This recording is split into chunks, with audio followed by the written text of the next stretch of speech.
Selamat siang, bapak-bapak yang datang dari seberang sana untuk mencari tahu kita punya pekerjaan yang kami lakukan selama beberapa tahun ini. Saya berdiri ini usaha dari tahun 2005 hingga sampai saat sekarang. Dan usaha ini saya sudah merintisnya dari tahun sebelumnya. Karena titipan dari nenek moyang kita yang dulu-dulu dari Sabu. Dan walaupun kami sampai di tempat perantauan, kami tetap menjalankan tugas yang orang tua kami berikan kepada kami. Oleh sebab itu sampai saat sekarang kami tetap berada seperti ini. Dan usaha kami sampai saat ini sudah berjalan dari tahun 2000 sampai sekarang sudah berapa tahun? Sudah belasan tahun ya. Dan usaha kami ini sudah memberikan ke semua tempat di seluruh Nusa Tenggara Timur ini, di kabupaten-kabupaten atau pokoknya di daerah-daerah yang ada di Nusa Tenggara Timur ini. Dan usaha kami ini bisa juga membantu kebutuhan rumah tangga untuk keperluan di dapur seperti pisau, parang, itu yang membutuhkan di rumah tangga. Kalau di pertanian ya kayak sabit, cangkul, jadi kita juga memberikan kepada pemerintah untuk menjalankan apa yang kami kerjakan di tempat ini. Oleh sebab itu kami harapkan ke depan bisa pemerintah untuk membantu kami di dalam usaha kecil ini. Harapan kami memang kebiasaannya di kelurahan, khususnya di kelurahan ini, banyak anggota-anggota yang datang kerja di sini untuk membantu masyarakat. Dan saya menerima mereka dengan secara pelatihan, mau dari roda pemerintah dan usaha kami juga itu kami lakukan. Dari pemerintah juga telah memberikan kami untuk pelatihan juga dari dinas ini perindustrian. Dan sampai saat ini, karena sebenarnya tahun ini kami mendapat jatah lagi. Ini oleh karena keadaan ini penyakit COVID ini, jadi sehingga dana tidak ada lagi katanya. Dan kami tetap bekerja walaupun dengan keadaan begitu. Karena kami harapannya satu-satu dari pekerjaan ini. Dan kami juga dengan pekerjaan ini kami membantu anak-anak kami untuk keluarga dengan usaha ini.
selamat sore. Beta Ketua RT 8. Tentunya di wilayah RT 8 memiliki jumlah KK 53 KK dengan penduduk 214 orang, 101 laki-laki dengan 113 perempuan dari semua kelompok umur. Rata-rata warga RT 8 pada umumnya petani. 96% petani semua. Dengan 0,sekian persen itu ada yang buruh harian lepas, pelabuhan, dan ASN cuma 2 orang. Keseharian warga RT 8 pada umumnya seperti begini. Mereka beta selalu sampaikan kepada mereka untuk hidup yang baik itu tentunya dari diri sendiri. Hanya saya perlu ada apa-apa tapi apa adanya. Katong sebagai warga tentunya yang perlu program RT yang ada sini katong yang penting jaga diri masing-masing. Artinya soal lingkungan itu paling penting. Kebetulan warga RT 8 adalah yang penerima kota kumuh tahun 2018. Program kota. Ada depan ada 2 kendaraan motor sampah yang selalu beta kerahkan untuk lingkungan, teristimewa lingkungan masing-masing warga. Dan di setiap warga beta anjurkan setiap pekarangan harus ditanami pohon teristimewa yang bisa menghasilkan uang. Mungkin sayur-sayuran, kalau mungkin seputar wilayah RT 8 rata-rata petani sayur, dan mungkin bisa ketemu temui nanti di ketika mungkin ini akan ke depannya. Mungkin di kebetulan di Desa Purwa beta ada tanam anggur. Ini tentu beta dorong masyarakat tentunya ketika di salah satu untuk bisa bikin berindah, tentu juga kita bisa menikmati. Karena tentunya sudah perlu katong pakai uang banyak-banyak, cukup saya katong tanam di rumah jadi. Gitu. Kalau beta sendiri kerja sebagai seorang nelayan. Di luas wilayah RT 8 mungkin sampai sekarang katong belum ukur, tapi berbatasan dengan wilayah RT 4, RT 6, RT 5 dengan RT 14. Kalau bagian ini utara dia RT 14, bagian timur dengan RT 4 dengan RT 7, sedangkan di wilayah selatan bagian RT 5. Sedangkan bagian barat berbatasan dengan RT 6. Mungkin kalau di wilayah RT 8 sendiri ada kelompok usaha, yaitu kelompok usaha Pandai Besi ada di situ yang dibina oleh Perindak juga di sini. Kebetulan beta sebagai ketua kelompok nelayan juga di Kelurahan Monsabu khususnya RT 8 dengan kelompok penangkapan.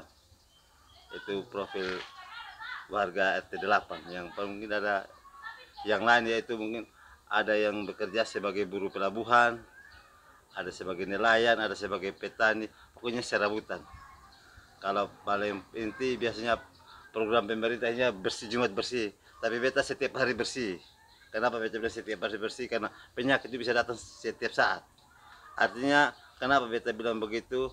Mau masuk musim penghujan ini katong harus lihat ke lingkungan, semua plastik-plastik. Sampah plastik itu mempengaruhi.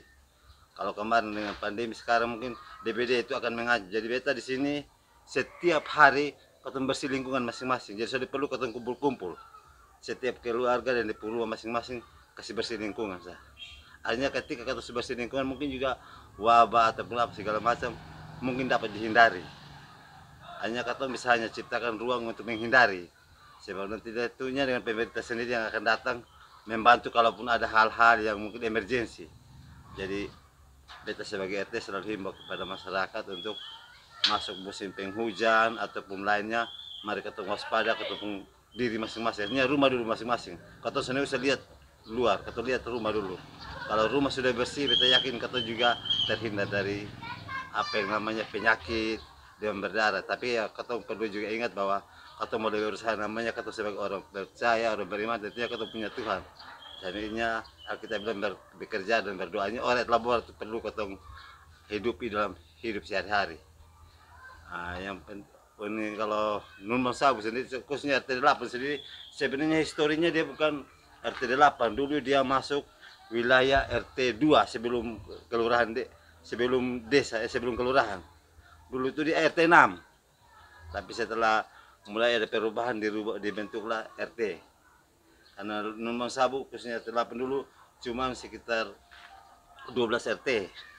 Sekarang sudah berubah menjadi 15 RT. Informasi akan selalu Anda dapatkan ketika Anda subscribe channel ini. Oke. Oke.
Baik, selamat siang buat kita semua. Saya sebagai orang tua salah satu di Kelurahan Monsabu, saya ingin menyampaikan tentang budaya yang sudah dibudayakan atau sudah dilestarikan oleh kami orang Sabu, khususnya di Monsabu.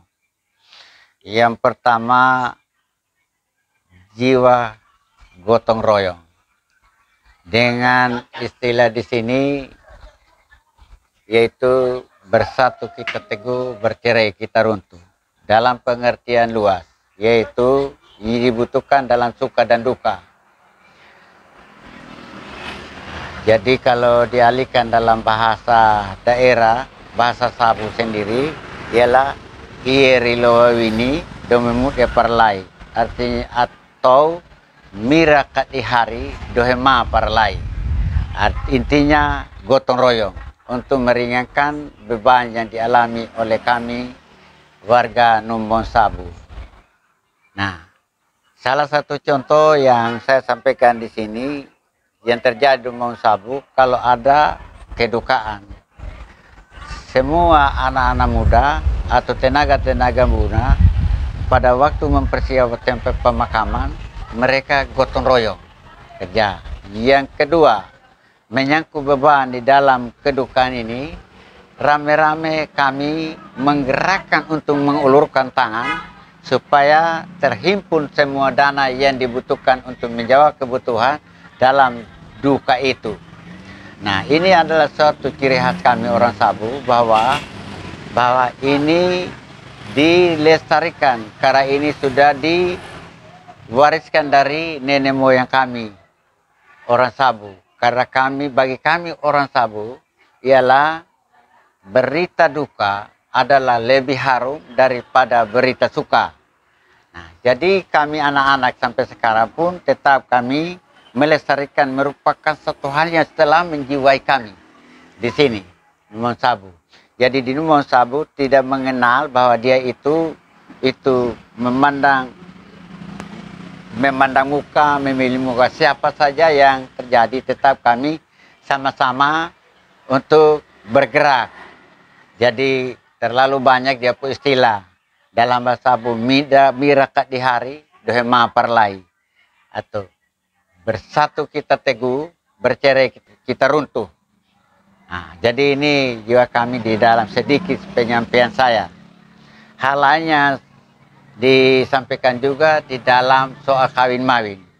Tatkala ada sebuah perkawinan di sini, entah dia laki-laki atau perempuan yang mau menikah, tetap kami bersatu padu untuk dengan tujuan meringankan beban ini atau untuk menjawab kebutuhan di dalam pernikahan tersebut.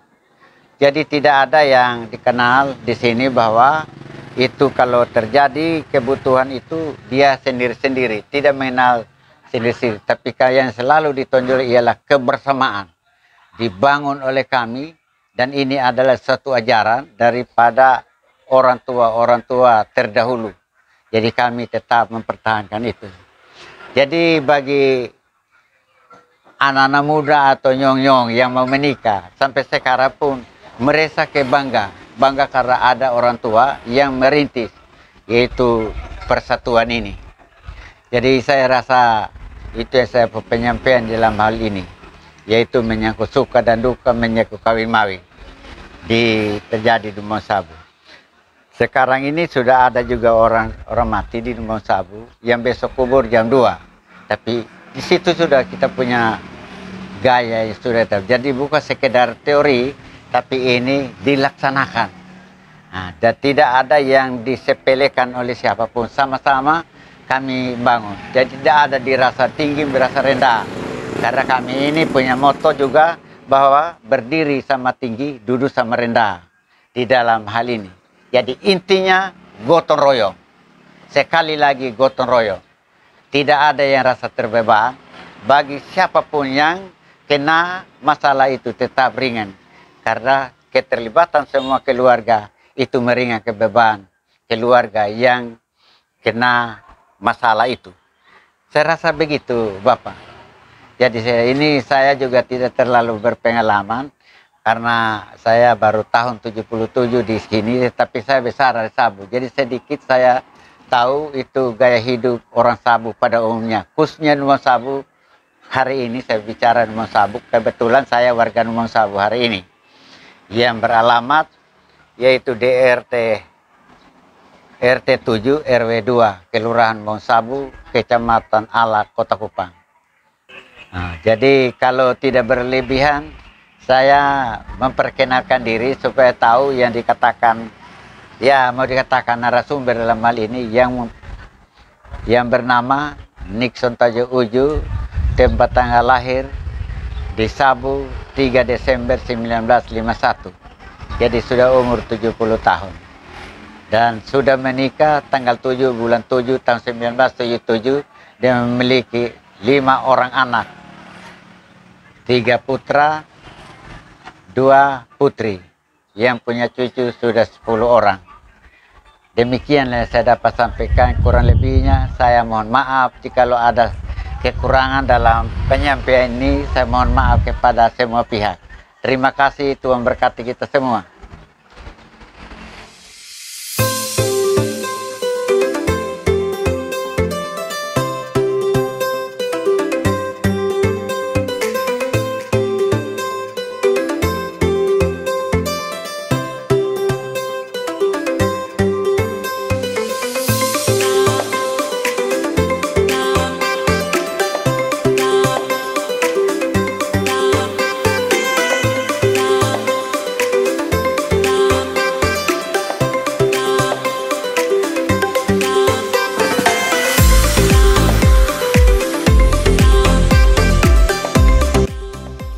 Ini merupakan satu kegiatan kami di hari tua itu waktu, yaitu mulai membudaya ikan lele dari tahun 2015. Dan dana awal diberikan oleh pemerintah modal 1 juta. Tapi berkembang ini akhirnya sudah bisa berkembang, bisa menerima bibit sampai 5.000-7.000 ekor. Nah, bibit yang kami beli bisa dari Surabaya, bisa beli dari Osaka, karena ada juga pembibit yang ada bibit di sini dengan 1.000 atau 800 rupiah satu ekor. Jadi ini waktu begitu waktu. Terima kasih sudah takut kita. Sekiranya melalui YouTube nanti dapat pasaran lagi lebih banyak untuk datang beli di alamat RT 7 RW 2 Kelurahan Monsabu Jalan Sangkarmas.